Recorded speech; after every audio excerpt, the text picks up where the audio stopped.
आदरणीय दर्शकवृन्द नमस्कार। Focus of the डेमा यहाँलाई स्वागत छ। आज हामी फोकस अफ द डेमा एकीकृत नेकपा माओवादीका स्थायी समिति सदस्य देव गुरुङसँग समसामयिक विषयमा छलफल गर्दैछौँ। नेपालको मूलधार यतिखेर राष्ट्रिय सहमतिको सरकार बनिरहेको छ भने सत्तारूढ दलको एउटा पक्ष उपाध्यक्ष मोहन वैद्य पक्ष यसलाई राष्ट्रिय सहमतिको सरकार नभएको र यो 38-2 अनुसार बनेकाले बहुमतीय सरकार भएको जिकिर गर्दै सरकारबाट बाहिर बस्ने निर्णय गरेको छ। वैद्य पक्षको निर्णयले कति अर्थ राख्छ? के वैद्य पक्षले दाबी गरे अनुसारै अहिलेको सरकार नेपाली जनताको चाहना अनुसार बनेको छैन त? यिनै सेरोफेरोमा रहेर तपाईहरुका प्रत्यक्ष फोन सम्पर्कसहित हामी बहसमा रहनेछौँ। आउनुहोस् आजका अतिथिलाई स्वागत गरौँ। स्वागत छ देवजी। तपाईहरु त राष्ट्रिय राजनीतिको अल्पमतको पनि अत्यन्त किनारामा पुग्नुभयो नि।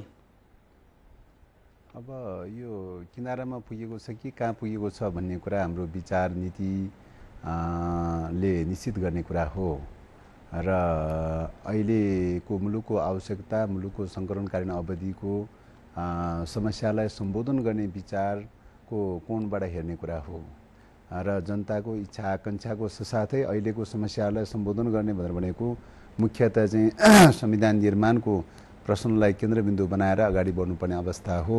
त्यसको लागि झन्नै 2 वर्षदेखि चाहिँ एक प्रकारले डेडलक भइरहेको अवस्था भएको हुनाले एउटा सहमतिको वातावरण बनाएर राष्ट्रिय सहमतिको सरकार गठन गरेर त्यसले एउटा साइड सपोर्टको रूपमा चाहिँ एउटा सहमतिको वातावरण निर्माण गर्छ। त्यो मान्यताको आधारमा अगाडि बढ्दा उपयुक्त हुन्छ भन्ने कुरा चाहिँ राख्दै आइरहेको अवस्था हो। गुरुङजी, मैले तपाईलाई एकैछिन देश दुनियाँले अहिलेकै कुरा ठिक छ, अहिले सबै दलहरू पनि यही सरकारमा सहभागी हुने र संविधान निर्माणलाई निर्णायक तहमा पुर्याउने भनिरहँदा तपाईहरु चाहिँ भएन भनेर एकलकाटे भइराख्नु भएको छ। यसले गर्दा तपाईहरु कता कता एउटा हिसाबले नमिल्ने अनफिट जस्तो देखिनुभयो नि।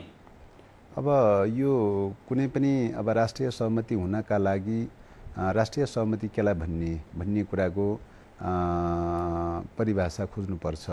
यसरी हेर्दाखेरि हाम्रो अन्तरिम संविधानले व्यवस्था गरेको विषय भनेको सरकार गठनको सन्दर्भमा धारा 38 को उपदफा 1 अनुसार लाई मात्रै राष्ट्रिय सहमतिको सरकार भन्ने गरेको देखिन्छ। त्यसकारणले त्योभन्दा बाहिरको अथवा उपदफा 2 अनुसार गठन भएको सरकारलाई राष्ट्रिय सहमतिको सरकार भन्ने गरेको देखिँदैन।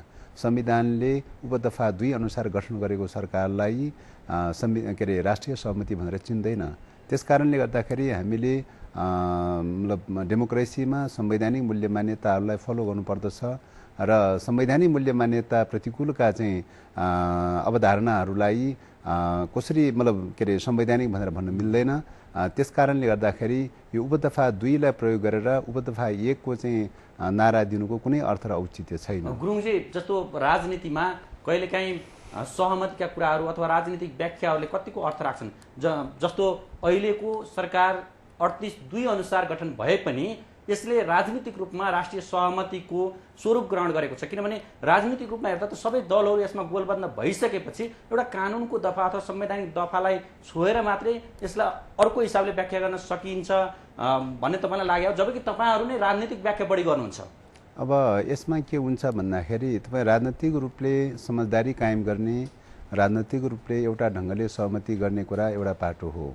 त्यो त्यस प्रकारका राजनीतिक प्रकारका समझदारीहरू सहमतिहरू कैयन सहमति र समझदारीहरू बनेका छन्, तर त्यो व्यवहारमा रूपान्तरण भएको छैन।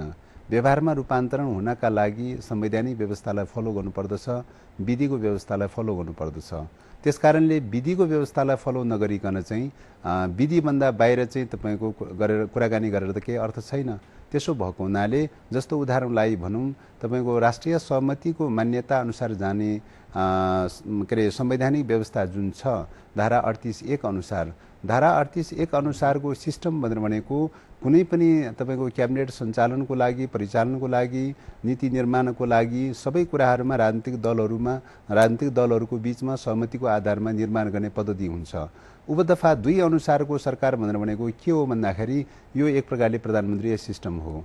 प्रधानमन्त्री सिस्टम हो, दलहरूको सहमति हुन पनि सक्छ, नहुन पनि सक्छ। त्यसकारणले त्यसकारणले गर्दाखेरि त्यो उपधारा 1 अनुसार यदि भएको भए बाबुराम भट्टराई प्रधानमन्त्री नियुक्त भएको भए तपाईहरु यो सरकारमा सहभागी हुनुहुन्थ्यो र यसले पूर्णतया तपाईहरुकै भाषामा भन्दा राष्ट्रिय सहमतिको स्वरूप ग्रहण गर्थ्यो। तपाईहरु बाबुराम भट्टराई अथवा जुन पृष्ठभूमिमा उहाँ प्रधानमन्त्री हुनुभयो त्यो पृष्ठभूमिसँग असहमति होइन कि जुन प्रक्रियाबाट हुनुभयो त्यो प्रक्रियासँग असहमति हो?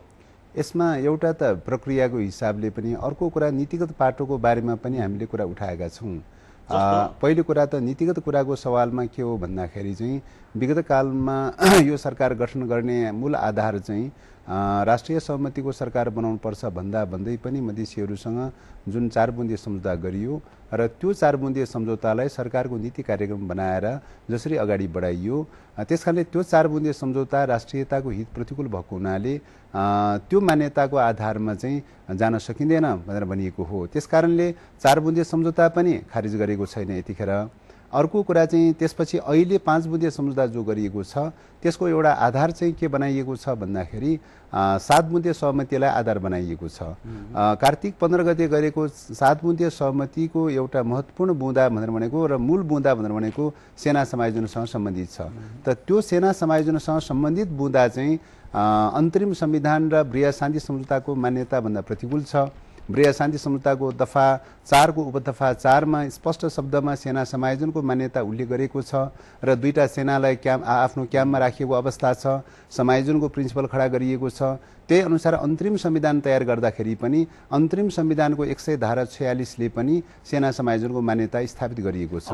तर त्यो मान्यता भन्दा प्रतिकूल रूपले चाहिँ तपाईले जुन सन्दर्भ कोटाउनु भयो भदौ 11 गते जुन मधेसी मोर्चा र माओवादीका बीचमा 4 बुँदे सहमति भएको थियो, त्यति बेला संविधान सभा हल भित्रमा आफै पनि रिपोर्टिङका क्रममा उपस्थित थिए र त्यहाँ पत्रकार सम्मेलन आयोजना गरिएको थियो र त्यो सम्मेलनको आयोजक अथवा वक्ता सञ्चालक तपाईँ आफै हुनुहुन्थ्यो र तपाईँले ऐतिहासिक सहमति नेपालका जति पनि उत्पीडित वर्गहरू छन् अथवा पिछडिएको वर्ग छ त्यसलाई उन्नति गराउनको लागि गरिएको एउटा सहमति भनेर तपाईँले 4 बुँदे सहमतिलाई व्याख्या गर्नुभएको थियो। यतिखेर तपाईँले त्यो व्याख्या र यतिखेर तपाईँले गरेको व्याख्यामा पूर्णतः आकाश जमिनको फरक छ। यसमा यस्तो हो, त्यो बेलाको चाहिँ तपाईँको भेला भनेर भनेको मधेसीसँग सहमति गरिएको छ भन्ने कुरा खबर आयो, नेताहरूले राति गर्नु भएको छ भन्ने कुरा खबर आयो र त्यसपछि त्यो कोही के सहमति भएको छ भनेर हामीले सोध्यौँ र त्यसको कपीहरू आइसकेको थिएन, त्यो सम्झौताको प्रति आइसकेको थिएन र सभासदहरूलाई जुटाउनु पर्यो, पत्रकारहरूलाई जुटाउनु पर्यो र मतलब मधेसी सभासदहरूलाई पनि जुटाउनु पर्यो, एकै ठाउँमा जानकारी गराउनु पर्यो त्यो सहमति भएको छ भन्ने कुरा आयो र त्यो सहमति भएको छ भन्ने कुराको सार्वजनिकीकरण चाहिँ फर्स्ट अफ अल त्यही पत्रकार सम्मेलनमा भएको थियो र त्यो बेला यस्तो समयमा भयो कि तपाईँ 1 बजेबाट मतदानको प्रक्रिया सुरु हुँदै थियो र त्यो सार्वजनिकीकरण ठिक चाहिँ 12:30 बजे मलाई लाग्छ पाउने 1 बजेतिर त्यो सार्वजनिक भएको थियो र त्यो एक मिनट सुन्नुस् है तागत छ तपाईको पार्टीभित्र तपाईहरुको पक्षको त्यो तागतले आफ्नै अध्यक्षको विरुद्धमा पुतला दहन गर्न सक्छ, त्यो तागतले संविधान सभालाई सञ्चालन गर्नबाट रोक्न सक्छ, त्यो तागतले देशै ठप्प पनि पार्न सक्ने कतिपय नजिरहरू देखिएका छन् भने तपाईहरुले 1 घण्टा पर सारेर मिटिङ रोक्न सकेर त्यो सहमति हेर्न सक्नु भएन अथवा तपाईं जस्तो विद्वत नेता जो माओवादी भित्रको एउटा सिद्धान्तकार भनेर पनि चिनिनुहुन्छ तपाईले सहमति पढ्दै नपढिकन ऐतिहासिक भन्नुभयो भनेर हामीले कसरी विश्वास गर्ने? यसमा यस्तो हो, त्यो बेलामा तपाईको नेताहरूबाट पाएको जानकारी अनुसार सहमति भएको कुरा मात्रै आएको थियो, अरु केही पनि आएको थिएन।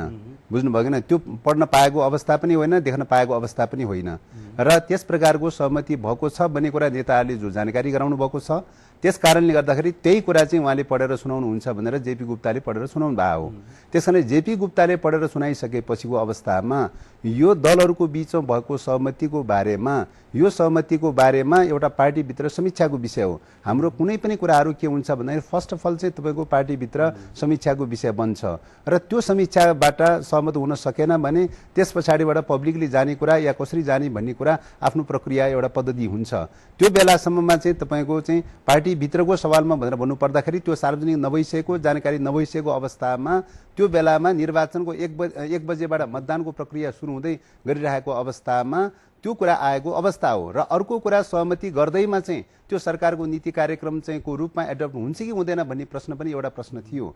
त्यसो भएको हुनाले जब चाहिँ त्यो कुरा सम्झौता भएर त्यस पछाडिबाट हामीले भन्यौँ कि यो त पार्टीभित्र समीक्षाको विषय हो, पार्टीभित्र अनुमोदन गर्नुपर्ने विषय हो। अब त्यस पछाडिबाट पार्टीभित्र अनुमोदनको विषय समीक्षाको विषयको क्रममा चाहिँ त्यसलाई चाहिँ सरकारको नीति कार्यक्रमको रूपमा रूपान्तरण गर्ने, त्यो गल्ती भएको कुराको चाहिँ महसुस नगर्ने, आत्मसमीक्षा गर्न तयारी नहुने अवस्था पैदा भएपछि यो प्रश्नलाई चाहिँ एउटा बहसको रूपमा छलफलको रूपमा समीक्षा हुनुपर्छ भनेर उठान गरेको हो। तपाईले सुरुमा तपाईको माथिल्लो नेतृत्वलाई विश्वास गरेर पढ्दै नपढिकन ऐतिहासिक भनेर सम्बोधन गरिदिनु भयो। होइन, यो त नेताहरूले सहमति गरेको छ भन्ने कुरा मैले जानकारी गराउँदैछु। ऐतिहासिक सहमति गरेको छ भन्ने कुरा नेताहरूबाट जानकारी आएको छ।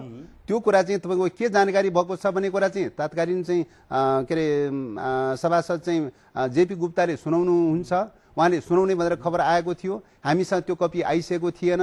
त्यस कारणले गर्दा त्यो अवस्थामा चाहिँ के अरे सार्वजनिक भएको अवस्था हो। त्यो सार्वजनिक भइसकेपछिको अवस्थाको सन्दर्भमा तत्कालै त्यो दिएन। किन त भन्दाखेरि चाहिँ पहिलो कुरा त सरकारको चाहिँ सवालमा अथवा के अरे बाबुरामजीको नेतृत्वमा सरकार गठन गर्ने सवालमा, पार्टीभित्रको सवालमा, उम्मेदवारको सवालमा सर्वसहमतिले उम्मेदवार तय भएको विषय हो।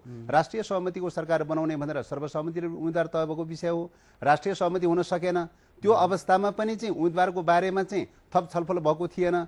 त्यो स्थितिमा चाहिँ उहाँलाई चाहिँ मतदान गर्ने कुरा कुनै अन्यथाको विषय थिएन तत्कालको सन्दर्भमा। जहाँसम्म मधेसीसँग छुट्टै ढङ्गले जो सम्झौता गरिएको छ त्यो सम्झौताले चाहिँ तपाईँको सरकारको नीति कार्यक्रमको रूपमा कति जान्छ र जाँदैन, कति वन गर्छ र गर्दैन भन्ने कुराको विषयमा पार्टीभित्र फेरि समीक्षाको विषय बनेको हुनाले त्यो विषयको बारेमा भोलिपल्ट तत्कालै समीक्षाको विषय बनेको छ। भोलिपल्ट समीक्षाको विषय भन्दाखेरि यो गम्भीर आपत्तिजनक विषय चाहिँ सम्झौता भएको छ। यो सम्झौता चाहिँ सरकारको नीति कार्यक्रमको रूपमा एडप्ट गर्नु हुँदैन, चाहिँ यो बेठिक भएको छ, आत्मालोचना गर्नुपर्छ भनेका थियौं। तर त्यो भन्दा भन्दै पनि मान्नु भएन। सरकारको नीति कार्यक्रमको रूपमा चाहिँ तपाईँको चाहिँ के अरे ओन गरेर जाने खालको चाहिँ कुरा भयो। त्यस कारणले गर्दाखेरि चाहिँ हामीले त्यो कुरालाई अस्वीकार गरेका। भनेपछि तपाईहरुलाई संस्थापन पक्षले काग कराउँदै गर्छ, पिना सुक्दै जान्छ भने जस्तो पेलेको पेलै गर्दै लाउनुभयो। तपाईहरुलाई यो अवस्थासम्म राष्ट्रिय राजनीतिमा एक्लो पारेर छोड्दिनु भयो है। अब यो विचारको नीतिको प्रश्न हो। विचार र नीतिको प्रश्नको बारेमा एक्लो पर्छ कि दुक्लो पर्छ, के पर्छ भन्ने प्रश्न मेजर प्रश्न होइन। कसले सही नीति अवलम्बन गरेको छ राष्ट्रिय सार्वभौमसत्ताको पक्षमा, कसले सही नीतिको अवलम्बन गरेको छ, कसले बेठिक नीति अवलम्बन गरेको छ भन्ने कुराको आधारमा हेर्ने कुरा हो। एक्लो पर्यो कि दुक्लो पर्यो कि कतिजना पर्यो भन्ने कुरा प्रमुख प्रश्न होइन। पञ्चायत कालको कुरा गर्ने हो भने सम्पूर्ण पञ्च नेपाली, सम्पूर्ण नेपाली पञ्च भनेर पनि भन्थे। तर चाहिँ आखिरमा के स्थिति भयो त?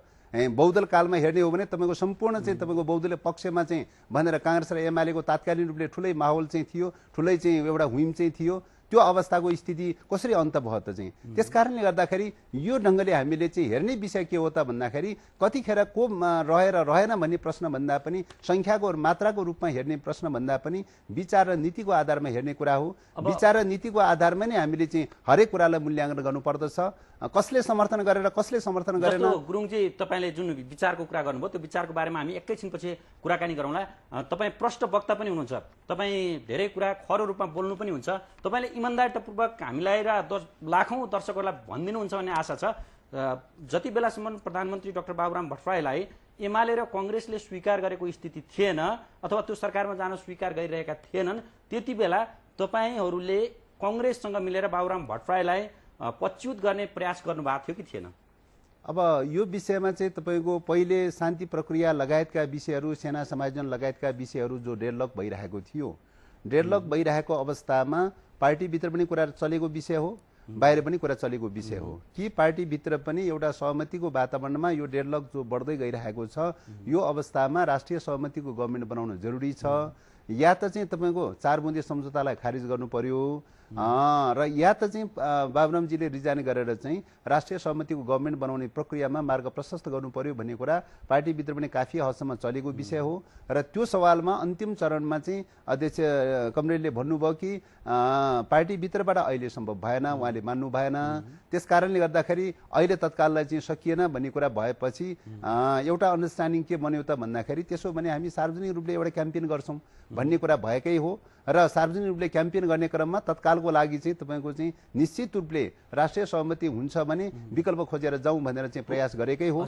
र यसमा चाहिँ तपाईँको विश्वास र अविश्वासको प्रश्नको विषय भन्दा पनि हामीले राष्ट्रिय सहमतिको प्रश्न उठाइरहेको अवस्थामा विश्वास र अविश्वासको प्रश्नको कोणबाट भन्दा पनि मूलत चाहिँ तपाईँको रिजाइन गरेर चाहिँ राष्ट्रिय सहमतिको वेबाट जानुपर्छ भनेर भनेका हौँ। एउटा पोइन्ट त्यो। दोस्रो कुरा त्यो पोइन्टको चाहिँ तत्काल चाहिँ तपाईँको चाहिँ त्यो रूपले अगाडि बढ्न सकेन र यता चाहिँ संविधान सभाको चाहिँ लास्ट टाइम हुन थालिसकेपछि संविधान निर्माणको अन्तिम चरणमा आइसकेपछि मात्रै कांग्रेस र एमालेका कतिपय साथीहरूले त्यो रूपले उठाउनु भयो। एमाले त पहिले पनि उठाएको थियो, कांग्रेस तयारी थिएन त्यो बेलामा चाहिँ। र जुन बेलामा सेना समायोजन के अरे सेनाको बारेमा टुङ्गो भइसकेको थिएन, जुन बेलामा चाहिँ तपाईँको डेडलक भइरहेको अवस्था थियो, संविधानमा प्रवेश भइरहेको थिएन, त्यो बेलामा चाहिँ यो डेडलकलाई फुकाउनका लागि सहमतिको वातावरण बनाउनलाई राष्ट्रिय सहमतिको आवश्यकता छ भनेर भनेका हौँ। तर पछिल्लो चरणमा एक मिनेट सुन्नुहोस् है, पछिल्लो चरणमा चाहिँ तपाईँको यो टाइममा अहिले चाहिँ पछिल्लो चरणमा संविधान निर्माणको चापाचाप भइरहेको बेलामा अहिले जुन ढङ्गले कुरा उठ्यो यसले गर्दाखेरि समय सापेक्षता त त्यति भएन। तर पनि फेरि चाहिँ संविधानको मुद्दा त अड्किरहेको छ, यो प्रक्रियागत रूपले समेत पनि अगाडि नबढिकन अड्किरहेको छ। त्यसकारणले प्रक्रियासम्म पनि अगाडि नबढिकन अड्किरहेको हुनाले त्यसलाई फुकाउनका लागि कमसेकम एउटा सहज वातावरण बन्छ भने सहमतिको सरकार बनाउने कुरामा हाम्रो आपत्तिको विषय थिएन, विमतिको विषय थिएन। तपाईहरुले नेपाली कांग्रेस र नेकपा एमालेसँग मिलेर आफ्नै उपाध्यक्ष डाक्टर बाबुराम भट्टराईको नेतृत्वको सरकारलाई गिराउन चाहिरहनु भएको थियो, तर उहाँहरू तपाईहरुले भने अनुसार लाग्नु भएन, उल्टो बाबुराम भट्टराईको सरकारमा सामेल हुनुभयो। तर तपाईहरु आफ्नै भनिएका चाहिँ किन नलाग्ने, जबकि उहाँहरूले पनि 4 बुँदेको विरोध गरिराख्नु भएको थियो र 4 बुँदे सहमतिका बारेमा यतिखेरको सहमतिमा उल्लेख छैन भनेपछि 4 बुँदे त खारेज भएको स्थिति अथवा अबको स्थितिमा 4 बुँदे जति माओवादी र मोर्चाको बीचमा मात्रै हुँदै थियो त्यति कायम हुँदैन। त्यो अवस्थामा तपाईहरु सरकारमा सामेल नहुँदा धेरैलाई के लागेको छ भने तपाईहरु के न्यू पाऊ कनिका बुकाउको स्थितिमा हुनुहुन्छ भन्छन् नि।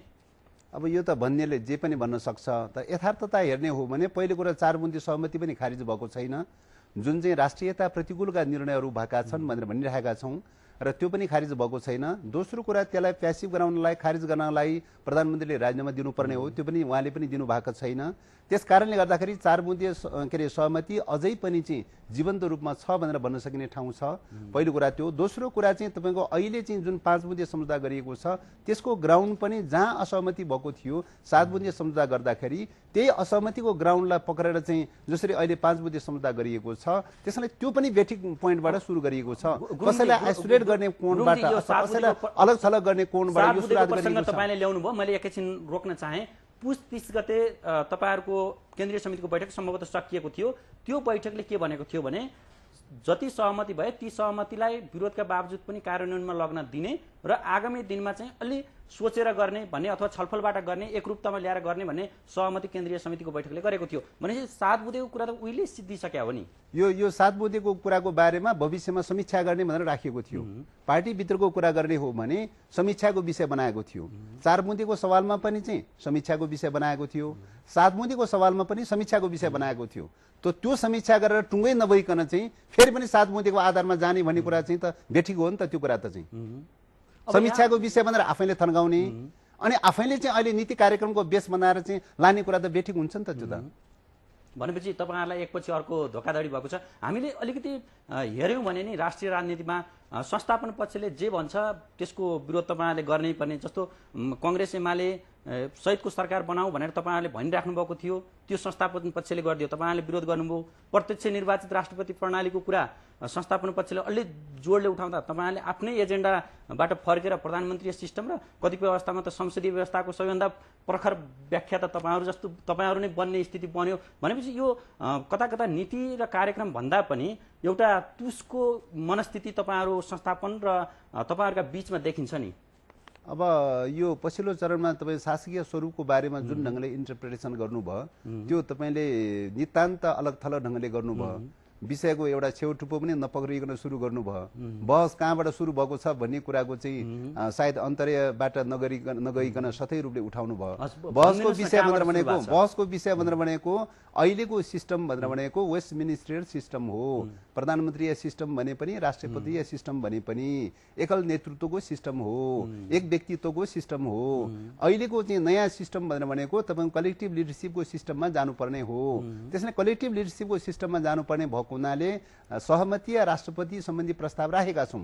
सहमतीय प्रणाली भनेर राष्ट्रपतीय प्रणालीमा पनि हामीले सहमतीय प्रणाली भनेर राखेका छौँ। किन त भन्दाखेरि एउटा चाहिँ संघीय मोडालिटीमा जाँदैछौँ। संघीय मोडालिटीमा जाने भइसकेपछि त्यहाँ सत्ता पक्ष या विपक्ष या चाहिँ तपाईँ अल्पमत बहुमत भन्ने प्रणालीबाट भन्दा पनि चाहिँ अथवा एकल नेतृत्वको प्रणालीबाट अमेरिकाको प्रणाली या ब्रिटेनको प्रणालीबाट भन्दा पनि चाहिँ राष्ट्रपति राखिए पनि प्रधानमन्त्री राखिए पनि सहमतीय प्रणालीबाट जानुपर्छ र सामूहिक निर्णयको आधारमा जानुपर्छ, कमिटी प्रणालीको निर्णयको आधारमा जानुपर्छ भन्ने मान्यता हो।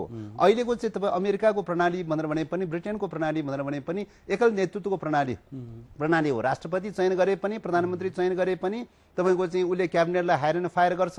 क्याबिनेटको कमिटी प्रणाली अनुसार निर्णय हुँदैन। क्याबिनेटका मेम्बरहरूको कुनै भोटिङ राइट हुँदैन, चाहिँ कुनै अर्थ रहँदैन। त्यसकारणले गर्दाखेरि त्यो एकल व्यक्तिको नेतृत्वको जो प्रणाली छ यो प्रणालीलाई चाहिँ करेक्सन गर्नुपर्छ र चाहिँ सामूहिक नेतृत्व प्रणालीबाट जानुपर्छ। राष्ट्रपतिको अध्यक्षतामा गठन हुने क्याबिनेटको तपाईको सामूहिक निर्णयको आधारमा जानुपर्छ। क्याबिनेटका मेम्बरहरूलाई भोटिङ राइट हुन्छ र कतिपय कुरामा सहमति हुन सकेन भने भोटिङ राइट हुन्छ। अल्पमत र बहुमतको आधारमा पनि निर्णय हुन सक्छ र बहुमतले जे निर्णय गर्छ त्यो कुरा राष्ट्रपतिले फलो गर्नुपर्छ। यो मान्यताबाट जानुपर्छ भन्ने कुराको हिसाबले चलेको बहस हो। चाहिँ तपाईहरुले संविधान सभाको निर्वाचनमा जुन एउटा प्रतिबद्धता व्यक्त गर्नुभएको थियो त्यसमा राष्ट्रपतीय शासन व्यवस्थाको कुरा गर्नुभएको थियो, जुन अहिले तपाईहरुको व्याख्यासँग त्यति मेल नखाएको भनेर आलोचना भएको सन्दर्भलाई मैले उठाएको गुरुङजी। यो तपाईको के अरे हामीले राखेको चाहिँ मस्यौदाको चाहिँ प्रस्ताव हेर्नुस्, तपाईको शासकीय स्वरूप प्रणाली सम्बन्धमा राखेको प्रस्ताव हेर्नुस्, हामीले तयार गरेको मस्यौदाको प्रस्तावमा हेर्नुस्, तपाईको मस्यौदाको प्रस्तावमा सहमतीय प्रणालीको उच्चारण गरेको छ।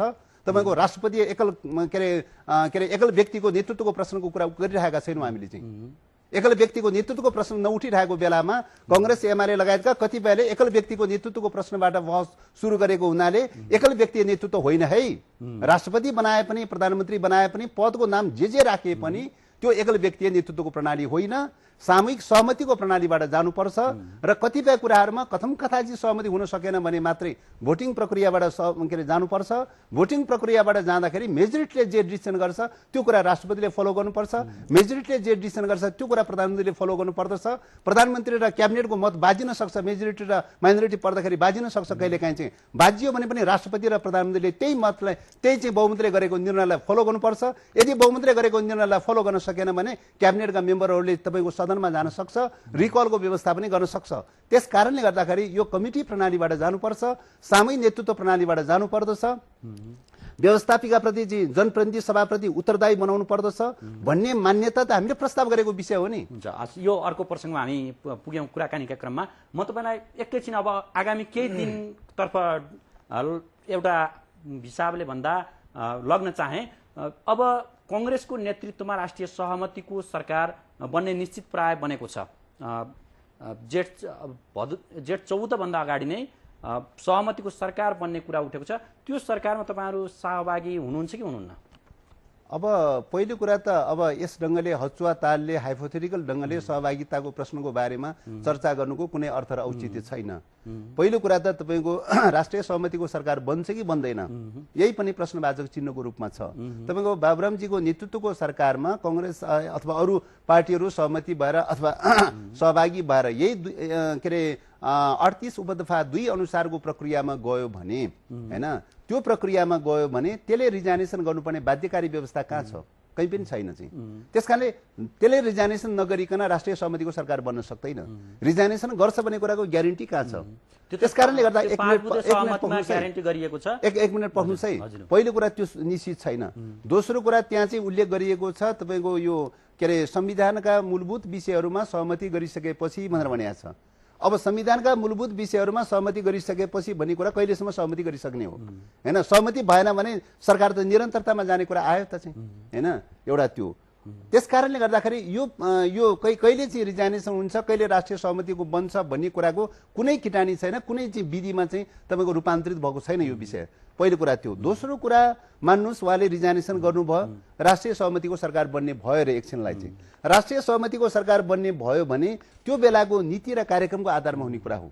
सहमतिको प्रणालीको चाहिँ नीति कार्यक्रम आधारमा जान तयारी हुने कि नहुने, राष्ट्रिय सार्वभौमसत्ताको प्रश्नलाई केन्द्रबिन्दु बनाएर जान तयारी हुने कि नहुने चाहिँ यी नीति र कार्यक्रमसँग जोडिएका विषयहरू हुन्छन्। अहिले नै कोही व्यक्ति र चाहिँ पात्रको विषयको प्रसङ्ग सन्दर्भ होइन चाहिँ के अरे त्यो रूपले जानुपर्नेमा अहिले हतारपत के गरेको छ त भन्दा 1 वर्षसम्म नेपाली काङ्ग्रेसको नेतृत्वको चाहिँ सरकार बनाउने भनेर चाहिँ तपाईँको नेपाली काङ्ग्रेसको निम्ति चाहिँ अहिले नै तपाईँको आरक्षण गर्ने प्रणालीबाट गयो चाहिँ। भोलिको परिस्थिति के हुन्छ, तपाईँ संविधान बनेको छैन, संविधान जारी भएको छैन चाहिँ यो अवस्थामा चाहिँ कसरी जान्छ भन्ने कुराको चित्र क्लियर नभइकन चाहिँ के अरे तपाईँको चाहिँ 1 वर्षको लागि चाहिँ नेपाली काङ्ग्रेसको नेतृत्व चाहिँ सरकार बनाउने भनेर अहिले नै बौकृति गर्ने खालको प्रणाली चाहिँ कति चाहिँ डेमोक्रेटिक विधि हो, यो कति डेमोक्रेटिक विधि हो भन्ने क्वेसन आउँछ एउटा त्यो। अर्को कुरा, निर्वाचनको प्रश्न पनि चर्चा गरिएको छ।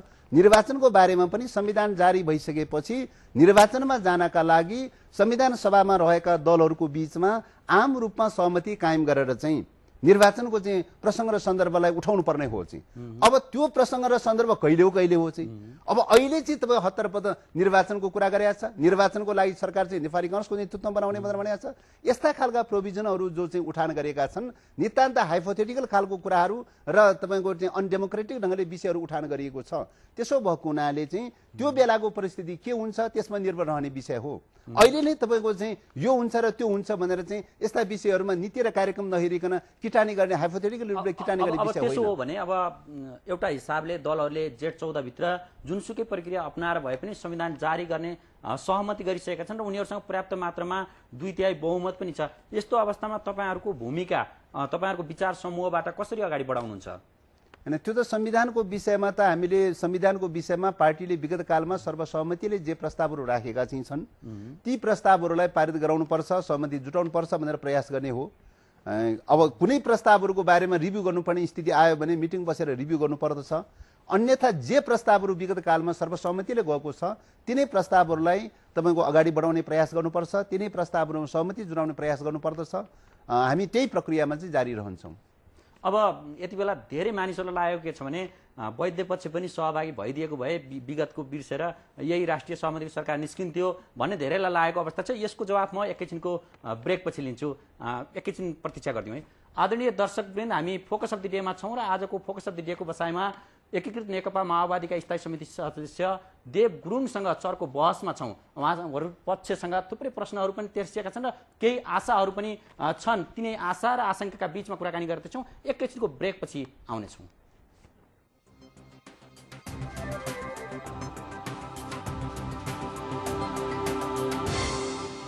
दर्शकवृन्द, ब्रेकपछि पुनः स्वागत गर्दछु फोकस अफ द डेमा। आजको फोकस अफ द डेमा हामी राष्ट्रिय राजनीति र अहिले एकीकृत नेकपा माओवादीभित्र असन्तुष्ट बन्दै गएको वैद्य पक्षका एकजना नेता देव गुरुङसँग कुराकानी गर्दैछौँ। सोझो सवालमा देव गुरुङ हुनुहुन्छ। यहाँहरू आफूलाई लागेका प्रश्नहरू हामीलाई सोध्न सक्नुहुन्छ, हामी जस्ताको तस्तै राख्नेछौँ। कुराकानी जारी गर्ने अनुमति चाहन्छु। गुरुङजी, हजुर, अहिले राष्ट्रिय राजनीति एउटा हिसाबले सहमति उन्मुख बनेको छ। नेपाली जनतामा हामीले प्रतिक्रिया लियौँ भने थुप्रै आशा, विश्वास, भरोसा जागेको देखिन्छ। यस्तो बेलामा तपाईँहरूले दुनियाँ एकातिर लागेको बेलामा तपाईँहरू अर्कोतिर लागिदिनु भयो। तपाईँहरूले राष्ट्रिय सहमति बन्न लागेको छ, खिच्युङ गार्दिनुहुन्छ भनेर मानिसहरूले अलि चिन्ता व्यक्त गरेका छन्। एक हिसाबले भन्दा तपाईँहरूप्रति आशंकाको नजरले हेरिरहेका छन्। तपाईँहरू जुन हिसाबले प्रस्तुत हुने भइराखेको छ त्यसले गर्दा कतै सहमतिलाई भाड्न खोजेको हो कि भन्ने आशंका पनि व्यक्त गर्छन् मानिसहरू। मैले अघि नै निवेदन गरिहालेँ, राष्ट्रिय सहमति भनेको पहिलो कुरा इस्युमा नीतिगत विषयहरूमा हुनु पर्यो, दोस्रो कुरा त्यसलाई विधिमा ढाल्नु पर्यो। विधि भनेको अन्तरिम संविधानको धारा 38(1) अनुसार हो, त्यसलाई मात्रै राष्ट्रिय सहमतिको भनेर भन्न सकिन्छ। अन्तरिम संविधानको धारा 38 को उपदफा 2 लाई चाहिँ राष्ट्रिय सहमति भनेर भन्दैन। त्यसकारणले गर्दाखेरि चाहिँ मैले एकैछिन रोकेँ, माफ गर्नु होला। नेपाली जनता जो आधारभूत वर्गका छन् उनीहरूलाई संविधानको कुन धारामा के लेखिएको छ र कसरी सरकार बन्छ भन्ने भन्दा नि स्वरूपमा के देखिन्छ र त्यसले सारमा के गर्छ भन्नेसँग बढी मतलब राख्छ।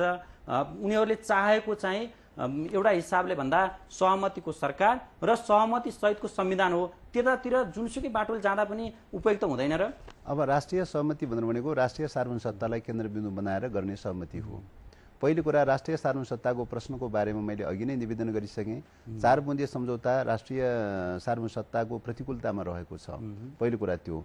दोस्रो कुरा, 7 बुँदे सम्झौताको सेना समायोजन सम्बन्धी प्रोभिजन भनेको अन्तरिम संविधानको धारा 46 को विपरीत मात्रै होइन, राष्ट्रिय सार्वभौम सत्ताको रक्षा गर्ने, नेपाली सेना निर्माण गर्ने, नेपाली राष्ट्रिय सेना निर्माण गर्ने अवधारणाको प्रिन्सिपल भन्दा विपरीत चाहिँ छ। त्यसकारणले राष्ट्रिय सार्वभौम सत्ताको मान्यतालाई रक्षा गर्ने कुरा भन्दा प्रतिकूल रहेको कुरालाई कसरी राष्ट्रियता भनेर भन्न सकिन्छ? तेस्रो कुरा, एक मिनट सुन्नुहोस् है, तेस्रो कुरा के हो भन्दाखेरि राष्ट्रिय सार्वभौम सत्ताको रक्षा गर्ने भनेको नेपालमा रहेका राजनीतिक दलहरू, संविधान सभामा रहेका सबै प्रकारका राजनीतिक दलहरूसँग परामर्श, सहमति, संवाद गर्दै गर्दै लगेर सहमति जुटाउने कुरा हो। कुनै विदेशी दूतहरूसँग सरसल्लाह र परामर्श गरेर उनीहरूको ग्रान्ड डिजाइनको आधारमा चाहिँ सहमति ल्याप्चे लगाउनलाई बानेश्वरमा लैजाने विषय होइन। त्यसकारण गर्दाखेरि चाहिँ तपाईको कतै चाहिँ रिमोट कतै तयार गरेर चाहिँ गम्भीर विषय कुराकानीको अन्तिम खण्डमा उठाउनु भएको छ। विदेशी दूतसँग बसेर ल्याप्चे लगाएर संविधान सभामा लगेर पढाउने विषयवस्तु होइन। को विदेशी दूतसँग कसले सहमति गर्यो प्रश्न भनिदिनुस्। हैन, यो त तपाई मिडियाहरूले भनिरहेको विषय हो नि।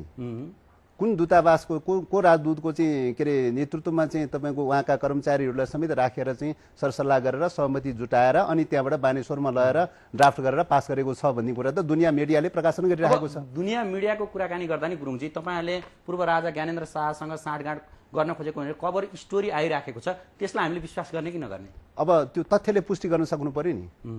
तपाईको राजतन्त्र समाप्त भइसकेको स्थितिमा राजतन्त्रको विरुद्धमा जीवन मरण लड्दै आएर गणतन्त्रको निम्ति जीवन मरण लड्दै आएर राजतन्त्र समाप्त भइसकेको स्थितिमा, राजतन्त्र विस्थापित भइसकेको स्थितिमा तपाईको चाहिँ राजावादीको चाहिँ तर्क कति तर्कसङ्गत विषय हुन सक्छ? तथ्यमा हेर्नु पर्यो नि, घटनाक्रममा हेर्नु पर्यो नि। त्यसो हो भने त हिजो राष्ट्रिय स्वाधीनताका लागि त्यत्रो जिहाद छोडेको तपाईँको पार्टीको अध्यक्ष, जसले बानेश्वरबाट सीधा चुनौती दिनुहुन्थ्यो, जो पक्षसँग अहिले बसेर उहाँले सहमति गर्नुभयो भनेर तपाईँले भन्नुभएको छ, त्यस्तो परिस्थितिबाट यस्तो परिस्थितिमा आउन सक्छ भने तपाईँहरू अर्को परिस्थितिमा ढल्किन सक्नुहुन्न भनेर द्वन्द्ववादी दृष्टिकोणले किन नहेर्ने? होइन, यो तथ्यहरूमा हेर्नु पर्यो, तथ्यहरूमा हेर्नु पर्यो। विस्थापित भइसकेको राजतन्त्र चाहिँ को के अरे फिर्ताको परिकल्पना गर्न सकिन्छ? परिकल्पना गर्न मिल्छ अहिले? हैन। तपाईको समाप्त भइसक्यो अस्तित्व इतिहासको विषय बनिसकेको कुरा अहिले पुनर्स्थापनाको सम्भावना हुन सक्छ। त्यसकारणले गर्दाखेरि यो त राष्ट्रिय सार्वभौम सत्तालाई कुण्ठित गर्ने प्रकारको राष्ट्रिय आत्मसमर्पणवादी चिन्तन प्रविधिलाई छोपछाप गर्नलाई लगाइएका मिथ्या आरोप मात्रै हुन्, जसले चाहिँ तपाईको चाहिँ राष्ट्रिय सार्वभौम सत्ताको प्रश्नलाई केन्द्रबिन्दु बनाएर कम्युनिस्ट आन्दोलनमा 50 को के अरे 5-6 दशकदेखि लगातार रूपले कम्युनिस्ट मुभमेन्ट भनेको मुलुकको राष्ट्रिय सार्वभौम सत्ताको रक्षा गर्नुपर्छ। 150 वर्ष पूर्वदेखि नेपाल चाहिँ अर्ध सामन्ती र अर्ध औपनिवेशिक अवस्थाबाट गुज्रदै आइरहेको छ। सामन्तवादको प्रतीकको रूपमा रहेको राजतन्त्र विस्थापित भएको छ, तर अर्ध औपनिवेशिक अवस्थाको स्थितिको रूपमा गुज्रदै आइरहेको एकाधिकार दलाल नोकरशाही पुँजीवाद जीवन्त रूपमा चाहिँ छ। त्यसकारणले गर्दाखेरि एकाधिकार नोकरशाही दलाल पुँजीवाद भनेको साम्राज्यवाद र विस्तारवादका चाहिँ दलाल शक्तिहरूको चाहिँ के अरे शक्ति हो। त्यसकारणले गर्दाखेरि त्यस प्रकारको स्थितिबाट मुलुकलाई संयुक्त राष्ट्रसङ्घको बडापत्र र पञ्चशीलको सिद्धान्तको आधारमा कसरी चाहिँ मुक्त गराउँदै लैजाने भन्ने कुरा चाहिँ हो अहिलेको प्रश्न भनेको त्यो। त्यसो हो भने अहिले जुन हिसाबले दलहरूले सहमति गरे, जसको सेरोफेरोमा रहेर गरे, तपाईँहरूकै शब्दमा भन्दा त्यो सहमति अनुसार बनेको संविधान पनि पक्कै नेपाली जनताको हित अनुसार नहोला र तपाईको पार्टी अध्यक्ष, जसलाई तपाईँहरूले हरेक भाषणहरूमा सर्दै अध्यक्ष भनेर सम्बोधन गर्नुहुन्थ्यो, उहाँले अहिले तपाईँहरूको इच्छा विपरीत अथवा तपाईँकै शब्दमा भन्दा नेपाली जनताको चाहना विपरीत काम गर्नुभयो भने तपाईँहरू एउटै पार्टीमा बसेर जुन हिसाबले लागिराख्नु भएको छ अन्तर्द्वन्द्वमा, त्यो एकीकृत शब्दसँग मोह भएर हो? अब यसमा पार्टीले विधि बनाएको छ, पद्धति बनाएको छ। सहमति विषयको विषय सर्वसहमति भएको विषय चाहिँ पार्टीको निर्णय हुन्छ, पार्टीको नीति बन्छ। सर्वसहमत नभएको विषय चाहिँ पार्टीको नीति बन्दैन, नेताको विचार हुन सक्छ अथवा विचार समूहको विचार हुन सक्छ र व्यक्तिगत खालका विचारहरू हुन सक्छ। यो विषयमा पनि चाहिँ हामीले 4 बुँदे 5 बुँदे जो सम्झौता जुन मोडेलमा हुन लागिरहेको थियो जुन जहाँ चाहिँ ग्रान्ड डिजाइन बनेको थियो त्यो ग्रान्ड डिजाइन बनेको बारेमा गम्भीरतापूर्वक तत्कालै चाहिँ अध्यक्षसँग उठाएका थियौँ। उहाँले लिखित रूपमा भइसकेको विषय होइन, केवल छलफल मात्रै भएका विषयहरू हुन् भनेर चाहिँ भन्नुभएको छ। लिखित रूपमा भयो कि भएन प्रमुख प्रश्न होइन, जब कहाँ ग्रान्ड डिजाइन बनेको छ यो मोडालिटीमा जाने विषयमा भन्ने कुराको बारेमा तपाईँको विभिन्न खालका शक्ति केन्द्रहरूका दूतहरूको चलखेलको घटनाक्रमले पुष्टि गरिसकेको छ। त्यसकारणले राष्ट्रिय सार्वभौमिकताको रक्षा गर्ने प्रश्नमा संविधान सभामा रहेका दलहरू, त्यतिका धेरै दलहरू छन्, सबैको परामर्श लिने, सहमति लिने, समझदारी लिने, अनि त्यो आधारमा चाहिँ देशभित्रकै दलहरूले निर्णय गर्ने कुरा हो। देशभित्रकै दलहरूले निर्णय गर्दाखेरि कहिलेकाहीँ मिस्टेक पनि हुन सक्छ। त्यसो हुँदा जेठ 14 गते त अब संविधान बन्ने भयो, यही हिसाबले गयो भने तपाईँहरूको चाहना अनुसार बन्दैन। अब हामी यो अन्तिम प्रश्नमा सठिक उत्तरको अपेक्षा सहित म सोध्न चाहन्छु, 14 गते तपाईँहरू के गर्नुहुन्छ? मतलब 14 गते के गर्नुहुन्छ भन्ने कुरा चाहिँ त संविधान, अन्तरिम संविधानले जे मार्गचित्र तय गरेको छ त्यही गर्ने हो चाहिँ। अन्तरिम संविधानले, संविधान सभाले नयाँ संविधान बनाउनु पर्छ भनेर चाहिँ अन्तरिम संविधानले दिएको छ। संविधान बनाउने संविधान सभाको दायित्व र जिम्मेवारीको कुरा हो। हामी संविधान सभाको एउटा सदस्य हौँ। संविधान सभाको सदस्यको हैसियतले अन्तरिम संविधानले जे मार्ग प्रशस्त गरेको छ, जे मान्यता स्थापित गरेको छ त्यही कुरा गर्ने हो। अहिलेको बहस भनेर भनेको अन्तरिम संविधानले संविधान सभाबाट संविधान निर्माण गर्नुपर्छ भनेर चाहिँ संवैधानिक व्यवस्था बनिरहेको अवस्थामा संविधान सभामा संविधानको बारेमा छलफल नगरिकन चाहिँ संवैधानिक समिति लगायतका चाहिँ वैधानिक समितिहरूमा संविधानको बारेमा छलफल नगरिकन चाहिँ बाहिर चाहिँ संविधानका बारेमा छलफल गरेर बाहिर चाहिँ संविधान सभाको क्षेत्र अधिकारभन्दा बाहिर संविधान बारेमा छलफल गरेर मस्यौदा तयार हुँदैछ भन्ने ढङ्गले जुन खालको प्रचारहरू भइरहेको छ, यो कुराले अन्तरिम संविधानको मूल्य मान्यता अनुसारको चाहिँ वैधानिक संस्थाको रूपमा रहेको, सार्वभौम अधिकार सम्पन्न संस्थाको रूपमा रहेको संविधान सभालाई प्यासिभ गराइयो, लङ्गडो बनाइयो, अपाङ्ग बनाइयो भनेर भनिरहेका छौँ। यो प्रक्रियालाई क्रियाशील गराउनु पर्यो भनेर भनिरहेका छौँ। तपाईसँग थुप्रै प्रश्नका उत्तरहरू पनि छन्। तपाईँ निकै सिद्धान्तको व्याख्या गर्न सक्ने एकजना सिद्धान्त दृष्ट व्यक्ति पनि मानिनुहुन्छ। हामीसँग आइदिनु भयो, कुराकानी गरिदिनु भयो। हामी अर्को कुनै खण्डमा तपाईँसँग फेरि पनि बसौँला। हस्, धन्यवाद। धन्यवाद।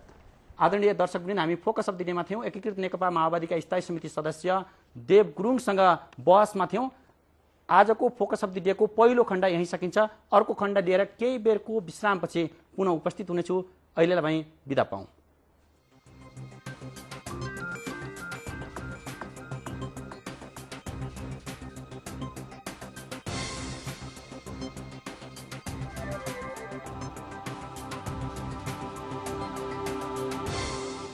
आदरणीय दर्शकवृन्द, पुनः स्वागत गर्दछु फोकस अफ द डेमा।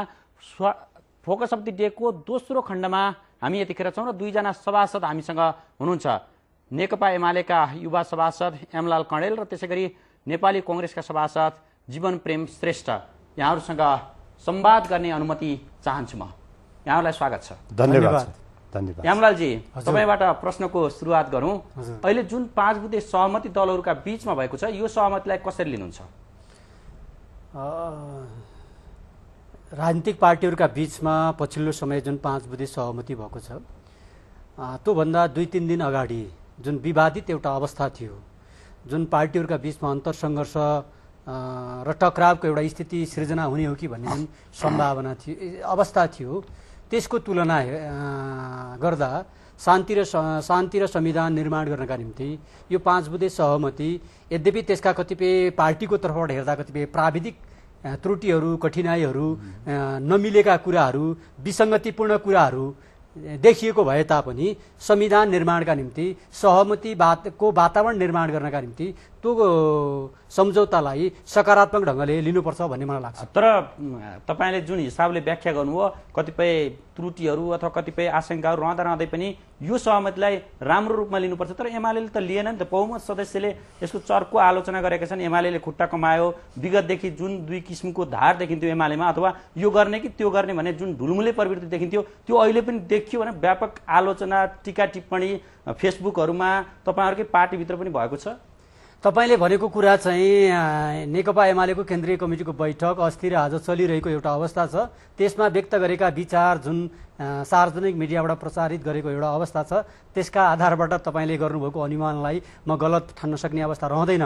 तर नेकपा एमाले पार्टी नै त्यस्तो एउटा पार्टीका रूपमा विगत 2-3 दिनदेखि देखा परेको एउटा अवस्था थियो। वर्तमान सहमतिको वातावरणको ठाउँमा, सहमतिको सरकारका ठाउँमा अविश्वासको प्रस्ताव मार्फत नयाँ सरकार निर्माण गर्ने एउटा प्रस्तावकका रूपमा जुन देखा परेको एउटा अवस्था थियो, मलाई लाग्छ त्यो उपयुक्त हो भन्ने मलाई लाग्दैन। किनकि अहिले हामीसँग संविधान निर्माण गर्नका निम्ति 22 दिन मात्र बाँकी रहेको एउटा अवस्था छ। यस्तो 22 दिनको अवधिमा नयाँ सरकार निर्माण गरेर संविधान निर्माण गर्ने कुरालाई विश्वास दिलाउन सकिने एउटा अवस्था थिएन। त्यसकारणले हामी नेकपा एमालेका सभासदहरूले विनम्रतापूर्वक आफ्नो नेतृत्वलाई भन्यौं, अहिले सरकार निर्माण गर्ने असहमति कि अविश्वासको प्रस्ताव ल्याउने भन्दा पनि संविधान निर्माणका विषयहरूलाई टुङ्गोमा पुर्याउने कुरा नै प्रमुख कुरा हो। त्यो दिशातिर अगाडि बढ्नुपर्छ भन्ने कुरा नै हामीले राखेको अवस्था थियो। यस प्रसङ्गमा म एकैछिनपछि तपाईसँग पुनः आउनेछु। जीवन प्रेम श्रेष्ठजी, भन्नुहोस् न। नेपाली कङ्ग्रेसको एकजना सदस्य हुनुहुन्छ, चर्को रूपमा तपाईँले बेला बखत मुद्दाहरू पनि उठाउनुहुन्छ नेपाली कङ्ग्रेसभित्र। यतिखेर त तपाईँलाई निकै खुसी पनि लाग्यो होला, किनभने आरक्षणमा प्रधानमन्त्री पद पहिल्यै पाइएको छ। होइन, यो नेपाली कङ्ग्रेसले प्रधानमन्त्री पद यो अब संविधानको चाहिँ के भनेदेखि संविधान जारी गर्ने बेलामा नेपाली कङ्ग्रेसको नेतृत्वमा के अरे सरकार बनाउने, राष्ट्रिय सरकार बनाउने भन्ने कुरो अहिले होइन, धेरै समय पहिलेदेखि नै खास गरेर 3 दलको बिचमा सहमति भएको हो। अब अझ मधेसवादी मोर्चा सहितको सहमति हो। त्यसकारण यो कुरो चाहिँ के भनेदेखि अब अहिले आएर अस्ति बेलुकी 5 बुँदे सहमति भएको छ, फेरि सम्झौता भएको छ, त्यसमा पनि उल्लेख गरेको छ। त्यसकारण यसमा त्यस्तो खुसी अहिले तत्काल भएको हुनाले खुसी मान्नुपर्ने कुरा होइन। तर यसरी पनि व्याख्या गर्न सकिएला, हलो अड्काउने कङ्ग्रेस थियो, अब उसैलाई हली बनाइदिएपछि एक हिसाबले भन्दा संविधान सभाको प्रधानमन्त्रीको रूपमा गहन जिम्मेवारी सुम्पिदिएपछि संविधान सभाले संविधान ग्यारेन्टी गर्ने एउटा वातावरण बनेको छ भनेर कसैले भन्यो भने होइन। यता हेरौँ न, नेपाली कङ्ग्रेस त चाहिँ के भनेदेखि अनवरत रूपमा शान्ति प्रक्रिया टुङ्गियोस्, संविधान निर्माण ज्येष्ठ 14 गते चाहिँ सम्पन्न आओस् भन्ने काममा निरन्तर लागेकै हो, चिन्ता व्यक्त गरेकै कुरा हो। त्यसकारण होइन, अब सरकार त कुरा के छ भनेदेखि अब संविधान सभा निर्वाचन भएपछि कसैको बहुमत थिएन, तर अब वास्तवमा यो 4 वर्षमा नेपाली कङ्ग्रेसले सरकारलाई प्राथमिकता दिएकै होइन। अब यसमा तपाईँले बुझ्नुभएकै कुरा छ, नेकपा एकीकृत माओवादीका 2 चोटि प्रचण्डजी र अहिले बाबुरामजी प्रधानमन्त्री हुनुहुन्छ, यस्तै नै नेकपा एमालेका चाहिँ 2टा नेता प्रधानमन्त्री भइसक्नु भएको छ होइन। त्यसकारण अब चाहिँ के भने नेकपा एमाले माधव कुमार नेपाल प्रधानमन्त्री हुँदाखेरि नेपाली कङ्ग्रेसको सहयोग रहेको थियो होइन।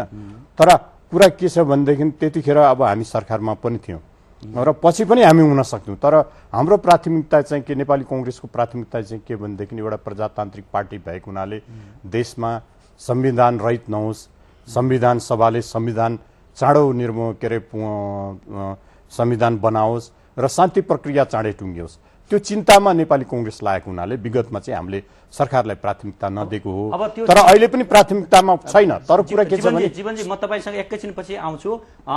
एमजी, तपाईँले जुन हिसाबले व्याख्या गर्नुभयो नि, अहिले हामी सभासदहरूले यो सरकार बनाउने गिराउनेतिर लाग्न भन्दा यो 38(2) अनुसारको जुन सरकार छ त्यसैलाई राष्ट्रिय सहमतिको स्वरूप राजनीतिक रूपमा दिउँ भनेर सल्लाह दिएका थियौँ, त्यसै भयो भन्नुभयो। तर त्यो केन्द्रीय समिति सदस्यमा रहेका अधिकांश सदस्यहरूले तपाईँहरूको मर्म भावना बुझ्नु भएन है? होइन, तपाईँले भने जस्तो हामी सभासदले 38(2) को सरकारमा सामेल हुने सल्लाह पनि दिएका थिएनौँ। हामीले त्यति बेला अविश्वासको प्रस्ताव मार्फत सरकार परिवर्तनको खेलमा वा अभ्यासमा नेकपा एमाले सामेल हुनुहुन्न भन्ने कुरा नै हाम्रो कुरा थियो।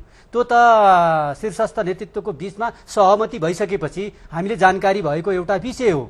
त्यसकारणले हामी 38(2) अनुसारको वर्तमान सरकारमा सामेल हुनुपर्छ भन्ने सुझावको ठाउँमा अविश्वासको प्रस्ताव मार्फत जुन नयाँ सरकार निर्माण गर्ने परिस्थिति निर्माण भइरहेको अवस्था थियो, त्यसमा पनि खास गरी नेकपा एमाले अगाडि देखा परेको एउटा अवस्थामा हामी सभासदहरूको निष्कर्ष के निस्कियो त भन्दा अविश्वासको प्रस्तावको मार्फत नयाँ सरकार निर्माण गर्ने अभ्यासमा यदि जाने हो भने संविधान पनि बन्दैन र संविधान सभा पनि रहन सक्ने अवस्था रहँदैन। त्यसकारणले विवादका बावजुद, असहमतिका बावजुद शान्ति र शान्ति टुङ्गिसकेको एउटा अवस्था छ। सेना समायोजनको काम करिब सम्पन्न भएको अवस्था छ। एमलालजी, एउटा कुरो बुझिएन, निर्वाचनमा पनि नजाउँ, राष्ट्रिय सहमतिको सरकार पनि गठन गरौँ र यही धारा अनुसार सरकारमा पनि नजाउँ, यो कुन किसिमको फर्मुला हो? तपाईले चाहिँ यो पछिल्लो कालमा चाहिँ हाम्रो चाहिँ छलफलमा नआइकन त्यो तहको निर्णय आइसकेपछि हामीले तुलना गर्न पर्ने भयो कि राजनीतिक सहमतिको सरकारको समर्थन गर्ने वा यसको विरोध गरेर विभाजन र असमझदारीको एउटा स्थिति निर्माण गर्ने कुरा जुन तुलनात्मक रूपले हामीले छान्न पर्ने अवस्था रहँदा पछिल्लो कालमा चाहिँ राजनीतिक सहमतिका आधारबाट निर्माण गरिएको सहमतिको सरकार हो। यद्यपि प्रक्रियाका हिसाबले संवैधानिक हिसाबले नियम कानुनका हिसाबले यो बहुमतको सरकार नै हो। त्यस कारणले तुलना गर्दा यसलाई अस्वीकार गर्ने भन्दा पनि सहमतिका आधारबाट 22 दिनभित्र संविधान निर्माण गर्ने मुद्दालाई प्राथमिकता दिनका निम्ति सकारात्मक ढङ्गले लिनुपर्छ भन्ने विचार मैले व्यक्त गर्न खोजेको हुँ। भनेपछि एमाले तपाईँको बुझाइ अनुसार सरकारमा पूर्ण रूपमा सहभागी हुन्छ? मेरो विचारमा छलफल चलिरहेको छ। यद्यपि त्यो निर्णय नआउँदासम्म अहिले नै निश्चितता गर्न सक्ने अवस्था रहन्न। तर मेरो विचारमा चाहिँ के भन्दाखेरि संविधान निर्माणको कुरालाई यदि प्राथमिकता दिएको भनेर जसरी नेताहरूले भनिरहेका छन् त्यसलाई यदि टुङ्ग्याउने हो भने अहिले विमति गरेर अविश्वासको वातावरण सिर्जना गर्ने कुरा भन्दा पनि सहमतिको त्यो तहसम्म पुगेको जुन सम्झौता छ त्यसलाई अंगीकार गरेर जानु बाहेक नेकपा एमालेसँग अर्को विकल्प रहन्छ मलाई त्यस्तो लाग्दैन। त्यसकारणले नेकपा एमाले संयुक्त सरकारमा सामेल हुन्छ। अब म जीवनजी तर्फ लागेँ। यो हिसाबले जुन संविधान सभाको गठन भएको थियो 601 जना सदस्यहरू विभिन्न जनजाति क्षेत्र लिङ्ग समुदायलाई प्रतिनिधित्व गराउने गरेर, तर जे जस्तो भने पनि 9-10 जना नेताहरूले सहमति गरिदिएपछि तपाईँहरूले एउटा रबर स्ट्याम्पको रूपमा छाप लगाइदिने काम मात्रै गर्ने परिस्थिति बन्यो नि? होइन, म त्यो मान्न तयार छैन। हेर्नुहोस्, हाम्रो विषयगत समितिले ल्याएको प्रतिवेदनहरूमाथि हामीले संविधान सभामा गम्भीर छलफल बहस गरेका छौँ। त्यो चाहिँ बहस सिद्धिएर संवैधानिक समितिमा त्यो कुरो पुगेको छ होइन। हो, केही राजनीतिक मुद्दा, जटिल मुद्दाहरू, सङ्घीयको संरचना, राज्यको शासकीय स्वरूप, निर्वाचन प्रणाली, न्यायालयको व्यवस्था आदि, नागरिकता आदि कुरा केही जटिलता चाहिँ के भने अहिले परिवर्तित अवस्थामा कसरी यसलाई चाहिँ सम्बोधन गर्ने त भन्ने कुरामा चाहिँ अब पार्टी भने पनि चाहिँ के भने हामी नै हो नि। पार्टी भने नेपाली कांग्रेस के अरे प्रतिनिधि नै हो नि। त्यसकारण पार्टीमा छलफल भएर पार्टीका शीर्षक नेताहरू बसेर छलफल गरेर एउटा टुङ्ग्याउनु खोज्नु, त्यसलाई नकारात्मक रूपमा लिने। किन पार्टीका नेताहरूले फेरि हामीलाई सोध्छन्, हाम्रो दलको बैठक राख्छन्, कार्य समितिको बैठक राखेका हुन्छ। अब नेताहरूले तपाईँहरूलाई सोध्नु, अब विदेशतिर सोधे, कता सोधे भनेर योभन्दा अघिल्लो खण्डमा आउनुभएका एकीकृत नेकपा माओवादीका स्थायी समिति सदस्य देव गुरुङले चर्को विरोध गर्नुभयो। होइन, अब त्यो चाहिँ के भनेदेखि अब भित्र के हुन्छ, अब त्यो अनसिन कुरालाई ल्याएर कोट्याएर मूल कुरा के हो भनेदेखि अहिले नेपाली जनताले, राष्ट्रले के चाहेको छ? अहिले नेपाली जनताले परिवर्तित अवस्थामा संविधान चाहेको छ, लोकतान्त्रिक संविधान, संघीयता संरचना सहितको लोकतान्त्रिक संविधान चाहेको छ। त्यसतर्फ हामी अग्रसर हुने हो, त्यसलाई पूर्ण गर्ने हो। मूल कुरा चाहिँ जिम्मेदारी यतिखेर सभासदको काँधमा, नेपाल पार्टीको काँधमा वा नेताको काँधमा चाहिँ यो जिम्मेदारी छ। यो जिम्मेदारी पूरा गर्नेतर्फ अब अग्रसर भएको अवस्था छ। त्यसकारण यसलाई अब मान्य देव गुरुङले भने जस्तै एकैछिन रोके, किनभने अहिले चर्को रूपमा आशंका पनि व्यक्त गरिएको छ कि कसैको भूमिका यो क्रममा देखिएको छ। यदि राम्रै प्रयोजनका लागि, नेपाली हितकै लागि कसैले भूमिका खेलिदियो भने त्यो सभासदहरू अरूहरूका लागि पनि स्वीकार्य हुने हो। होइन, यो वास्तवमा मैले पनि मिडियामा पढेको छु होइन। अब धेरै चर्चाको विषय पनि भएको छ। यसरी ओपन चाहिँ आउनु चाहिँ म सहज रूपमा मैले पनि लिन सक्दिनँ, किन हाम्रो स्वतन्त्र राष्ट्र हो, सार्वभौमिक राष्ट्र हो होइन। ठिक छ, विदेशी मित्र राष्ट्रहरूले, छिमेकीहरूले सुझाव दिन सक्छन् हाम्रा हितका लागि, हाम्रो नेपाली जनता र नेपालको हितको लागि। यदि उनीहरूलाई पनि केही शुभेच्छा छ, उनीहरूको पनि चाहिँ उनीहरूले हित चाहन्छन् भनेदेखि हितको सन्दर्भमा चाहिँ सुझाव दिन सक्छ। ग्राह्य लिने नलिने त आफ्नो ठाउँमा छ। जीवनजी, तपाईँले जुन हिसाबले भन्नुभयो, तपाईँलाई कता मन दुखेको छ, त्यो मन दुखाइ गरिएको जुन सहमति छ नि, त्यो सारमा अथवा रूपमा जतिसुकै सुन्दर भयो नि सारमा त्यसको कतै न कतै कालोपन छ भनेर आशंका गर्न मिल्दैन? होइन, म 5 बुँदे सहमति जो भयो अस्ति बेलुकी होइन, लगभग 11:54 सही भयो भन्ने मैले सुनेको छु। अब कुरा के छ भनेदेखि तपाईँलाई अलिकति म समय लिन्छु। वास्तवमा चैत्र 28 गते जब सेना समायोजनको सन्दर्भमा नेपाली सेनालाई माओवादी लडाकुहरू र क्यान्टोनमेन्टमा भएका हतियार जिम्मा दियो, त्यसपछि शान्ति प्रक्रियाले एउटा गति लिएको, एउटा धेरै सकारात्मक कुरा अगाडि बढ्यो। त्यसपछि अब तपाईँ हात्तीबन्ददेखि अहिलेसम्म धेरै छलफल भएको छ संविधानमा। केही विवादित मुद्दामा मैले अघि नै भनिसकेँ, केही 2-4 विवादित गम्भीर मुद्दाहरू छन्। त्यसमा नेपाली कङ्ग्रेसको आफ्नै धारणा छ, माओवादीको आफ्नै धारणा छ, एमालेको आफ्नै धारणा छ, मधेसवादी दलको आफ्नै धारणा छ। तर कुरा के छ भने तर यो सेना समायोजनको प्रक्रिया अगाडि बढिसकेको अवस्थाको 20-25 दिन वास्तवमा धेरै छलफल भए र चाहिँ के भनेदेखि एउटा आशंका उब्जियो। आशंका के उब्जियो भने कहीँ माओवादीले चाहिँ के भने संविधान नबनाउने तर सत्तामा टिकिराख्ने, सत्ता कब्जा गर्ने आशंका पैदा भयो। संक्षिप्तमा भनिदिनुहोस् तपाईँले भन्न खोजेको कुरा। आशंका पैदा भएको हुनाले अनि खास गरेर नेपाली कङ्ग्रेस र एमालेका पार्टीका नेताहरू चिन्तित भयौँ, हामी चिन्तित भयौँ र त्यस सन्दर्भमा अब एउटा सहमति गरेर अगाडि बढ्नुको विकल्प छैन भनेर यो वास्तवमा 5 बुँदे सहमति आयो। यसलाई सकारात्मक रूपमा लिन्छु मैले। अब पछाडि के खेल भयो भएन त्यतातिर नजाउँ।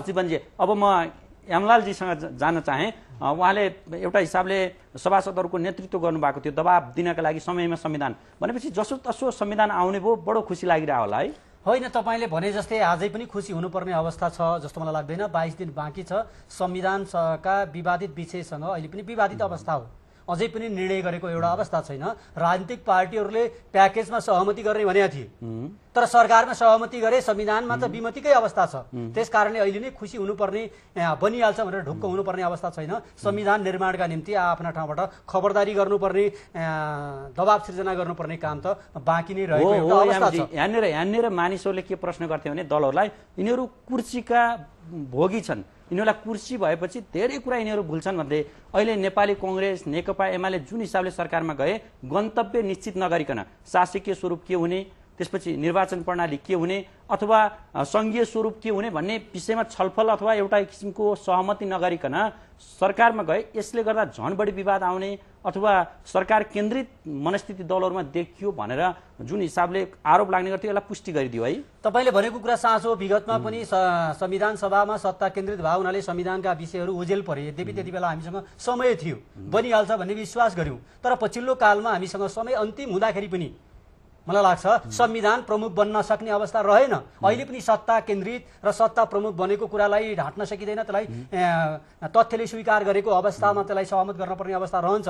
मैले फेरि पनि भन्न चाहन्छु, राजनीतिक पार्टीहरूले नै, त्यसमा म प्रतिनिधित्व गरेको पार्टी पनि थियो, उसले भनेको थियो संविधानका विवादित मुद्दाहरू समाधान गर्दा प्याकेजमा गरिन्छ। तर जुन 5 बुँदे सहमति हेर्दा केमा सहमति भयो त भन्दा सत्तामा सहमति भयो, सामेल हुने कुरा भयो, केही हदसम्म भएको अवस्था छ। तर संविधानका जुन विवादित विषय थिए, राज्यको पुनर्संरचना, शासकीय स्वरूप, सहमति भएका विषयहरू पनि त्यो मनमनमा मात्रै छन्। त्यसले औपचारिकता प्रदान गर्न सकेको एउटा अवस्था छैन। त्यस कारणले पनि मलाई लाग्छ अहिले पछिल्लो कालमा छोटो समयमा पनि सत्ता केन्द्रित जुन राजनीति गरिरहनु भएको छ, मलाई लाग्छ त्यसले संविधान निर्माण गर्नका निम्ति अनुकूल वातावरण निर्माण गरेको अवस्था छैन भन्ने कुरालाई स्वीकार गर्नु। अब जीवनजी तर्फ म एकैछिन फर्किन चाहे। अब जुन हिसाबले नेपाली कङ्ग्रेसले आफ्ना मुद्दा उठाउँदै आएको थियो, ती मुद्दाहरू अथवा नेकपा एमाले, नेकपा माओवादी जसले उठाए पनि ती मुद्दाहरूमा सहमति नगरिकन कुर्सीमा सहमति भयो। अब संविधान निर्माणका विषयमा सहमतिमा नजान पनि सकिन्छ भन्ने कुरा त्यही सहमतिमा उल्लेख छ, किनभने प्रक्रियागत विषयमा टुङ्गाइनेछ भनिएको छ जहाँ मतदान हुन्छ। यस्तो परिस्थितिमा ढुक्क हुने स्थिति कसरी होला? होइन, अब एउटा कुरा के छ भनेदेखि वास्तवमा सरकार प्राथमिकतामा नपर्नु पर्ने हो। मैले आफ्नो दलको बैठकमा वास्तवमा अविश्वासको प्रस्ताव ल्याउने कुरोको म विपक्षमा थिएँ साँच्चै भन्नुपर्दाखेरि, र सरकार यतिखेर प्राथमिकता नपरिकन संविधान र शान्ति प्रक्रिया नै प्राथमिकता पर्नुपर्ने हो। तर कुरो मलाई के लाग्छ भने आखिरी सहमति भयो, त्यो पनि खास 4वटा चाहिँ दलहरूको बिचमा, मधेसवादी फोरम के अरे समूह लगायत 3 दलको बिचमा। यसलाई अब नकारात्मक रूपमा लिनु चाहिँ आजको सरकारमा गएर सबै सामेल भएर पनि एउटा चाहिँ के भने परिस्थिति बन्छ, संविधान निर्माणको विवादित विषयमा बल पुग्छ भन्ने लाग्छ। त्यसमा यसलाई सकारात्मक रूपमा लिएर जानुपर्छ। 21 गतेसम्म नेपाली कङ्ग्रेसले बहुमतीय प्रणालीद्वारा भए पनि यो सरकारलाई गिराएरै छोड्ने भनेर लागिरहेको स्थिति हो। तपाईँ आफैले पनि भन्नुभयो, त्यसको म विरुद्धमा थिएँ। अब 21 गते राति अथवा 22 गते नेपाली कङ्ग्रेसले प्रधानमन्त्रीको आरक्षण पायो। जेठ 14 एउटा हिसाबले नेपाली कङ्ग्रेसको प्रधानमन्त्रीले संविधान जारी गर्ने वातावरण बन्छ अथवा उहाँको नेतृत्वको सरकारले गर्छ भन्ने हिसाबले जुन किसिमको सहमति बन्यो, त्यो पछि त नेपाली कङ्ग्रेस यताबाट घुमाए पनि उताबाट घुमाए पनि प्रधानमन्त्रीकै वरिपरि घुम्यो भनेर मानिसहरूले आशंका अथवा आरोप लगायो भने तपाईँले पनि त्यसलाई सहज रूपमा पचाउनुहुन्छ? होइन, अब सरकारमा गएको हुनाले अलिकति आशंका बढ्नु स्वाभाविक हो होइन। अब मैले अघि तपाईँलाई भने सरकार प्राथमिकता नपर्नु पर्ने हो, तर माओवादीको क्रियाकलापले आशंका जन्माएको हुनाले यसले सत्ता कब्जा गर्ने खेलमा मात्रै यो लाग्ने, संविधान निर्माणको काममा यो ढिलासुस्ती किन गरिरहेछ भन्ने आशंका पैदा भएको हुनाले सरकारमा जानुपर्ने एउटा परिस्थिति निर्माण भयो, गइसकेका छैन। अब त्यसलाई धेरै मुद्दा नबनाऊ। मेरो आग्रह के छ भनेदेखि अब कुरा कहाँनिर समस्या छ भनेदेखि हामीले धेरै सम्झौता कार्तिक 15 गते 7 बुँदे सहमति गर्यौं, तर त्यसको कार्यान्वयनमा खास गरेर माओवादीले पहल कदमी गरेनन्। अब अहिले पनि 5 बुँदे सहमति भएको छ, यसलाई सबै पार्टीले ओन गर्नुपर्छ, यसलाई सकारात्मक रूपमा लिनुपर्छ भन्ने तपाईँको रह्यो। एमलालजी, संक्षिप्तमा केही सेकेन्ड मात्रमा हामीसँग बाँकी छ, अबका दिन कसरी बढ्लान्? अबका दिनलाई विमतिको बीचमा होइन, सहमतिको आधारबाट अगाडि बढाउनुपर्छ। सत्ता केन्द्रित होइन, संविधान केन्द्रित गरेर जानुपर्ने अवस्था रहन्छ। नेताहरूले जे वचनबद्धता जाहेर गरेका छन्, विश्वास, विगतमा त अविश्वास उत्पन्न गर्ने काम गरे, विश्वास आर्जन गर्ने गरी 5 बुँदे सहमतिको स्पिरिट अनुसार संविधानका विषयमा सहमति गरेर जनतालाई संविधान ल्याउने कुराको विश्वसनीय वातावरण निर्माण गर्ने कुरा नै सबैको दायित्व रहन्छ। त्यस आधारबाट विचार र दृष्टिकोण बनाउनु पर्ने अवस्था रहन्छ।